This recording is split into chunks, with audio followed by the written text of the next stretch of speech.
কে মহামান্য বিচারপতি রাজশ্রী ভরদ্বাজ তিনি জাজমেন্ট দিয়েছেন একটি ট্রান্সফার সংক্রান্ত মামলায়।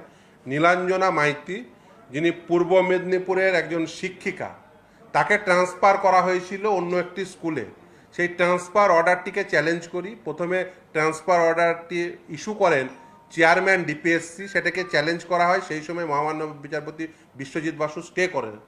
সেই ট্রান্সফার অর্ডারটাকে ক্যান্সেল করে দিয়ে সাবসিকুয়েন্টলি পূর্ব মেদিনীপুরের সেক্রেটারি, ডিপিএসসি সেক্রেটারি, তিনি আবার একটা ট্রান্সফার অর্ডার করেন সারপ্লাস টিচার বলে।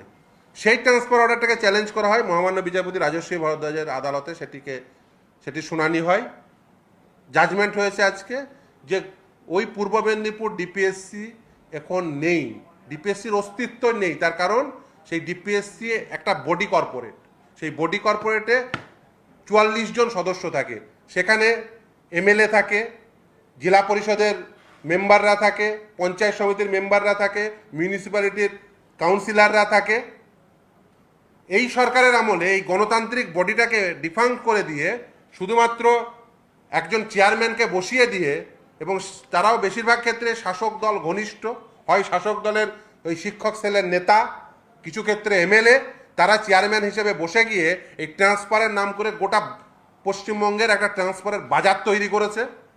এই ট্রান্সফারের ক্ষমতা হচ্ছে একমাত্র ডিপিএসসির, কোনো চেয়ারম্যানের নয়। ফলে এই ট্রান্সফার নিয়ে যে দুর্নীতি হয়েছে আজকের এই যে অর্ডারের ফলে পরিষ্কার, কোনো ট্রান্সফার অর্ডার যদি ডিপিএসসি না সেটাকে স্যাংটিফাই করে, কোনো ট্রান্সফার অর্ডার ভ্যালিড নয়। আজকের রায় থেকে পরিষ্কার পূর্ব মেদিনীপুরে কোনো ডিপিএসসি নেই। এবং শুধু তাই না, পূর্ব মেদিনীপুর না, গোটা পশ্চিমবঙ্গে এই মুহূর্তে কোনো ডিপিএসসি নেই। অর্থাৎ প্রাথমিকের সমস্ত ট্রান্সফার ইনভ্যালিড। তার কারণ পশ্চিমবঙ্গে এই মুহূর্তে গোটা পশ্চিমবঙ্গ জুড়ে কোনো প্রকার ডিপিএসসি নেই। আজকের রায়ের পরে এটা পরিষ্কার যে শুধু পূর্ব মেদিনীপুর নয়, এই জিনিস ঘটেছে গোটা রাজ্য জুড়ে। এবং পূর্ব মেদিনীপুরের ক্ষেত্রে যেহেতু এই ট্রান্সফার অর্ডারটা দিয়েছিল, তাই আজকে পূর্ব মেদিনীপুরে সেই ডিপিএসসি, সেই প্রথমে চেয়ারম্যান, তারপরে সাবসিকুয়েন্টলি সেক্রেটারি স্যাটাসাইড করে দিয়েছেন ট্রান্সফার অর্ডার। সেই শিক্ষিকা নীলাঞ্জনা মাইতি যে স্কুলে ছিলেন সেই স্কুলেই থাকবেন। খুব পরিষ্কার, এই রাজ্যে এই মুহূর্তে কোনো ডিপিএসসি নেই। শুধুমাত্র মাথায় একজনকে চেয়ারম্যান বসিয়ে দিয়ে তার মাধ্যম দিয়ে বাজার থেকে টাকা তোলার জন্য ডিপিএসসিগুলো রাখা হয়নি। পঞ্চায়েত সমিতির মেম্বার, জেলা পরিষদের মেম্বার, মিউনিসিপ্যালিটির কাউন্সিলর, এমএলএ, ডিআই, এই প্রত্যেককে নিয়ে 44 জনের একটা বডি কর্পোরেট, সেটাকে ডিফাঙ্ক করে দিয়ে, সেটার অস্তিত্ব না রেখে, কোনো প্রকার অফিসিয়াল গ্যাজেটে তার কোনো প্রকার প্রকাশ না ঘটিয়ে শুধুমাত্র একটা চেয়ারম্যান বসিয়ে দেওয়া হচ্ছে।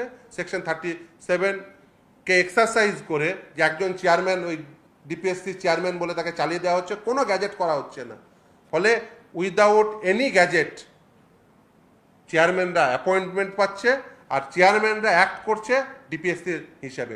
চেয়ারম্যানরা কখনোই ডিপিএসসি নয়। ডিপিএসসি একটা বডি কর্পোরেট, আর চেয়ারম্যান হচ্ছে একজন ব্যক্তি যাকে এনগেজ করা হয়েছে, এবং সে তার ওই এনগেজমেন্ট কখনোই ভ্যালিড হতে পারে না যদি তা অফিসিয়াল এই গ্যাজেট না করা হয়। অফিসিয়ালি ডিপিএসসির কোনো গ্যাজেট নেই, অফিসিয়ালি ওই ডিপিএসসির চেয়ারম্যানেরও কোনো গ্যাজেট নেই। ফলে গ্যাজেটহীন, অস্তিত্বহীন ডিপিএসসি এখন এই মুহূর্তে গোটা পশ্চিমবঙ্গে আছে। পশ্চিমবঙ্গের যা যা করেছে এই ডিপিএসসি না থাকা অবস্থায় সব কিছু ইনভ্যালিড হওয়া উচিত।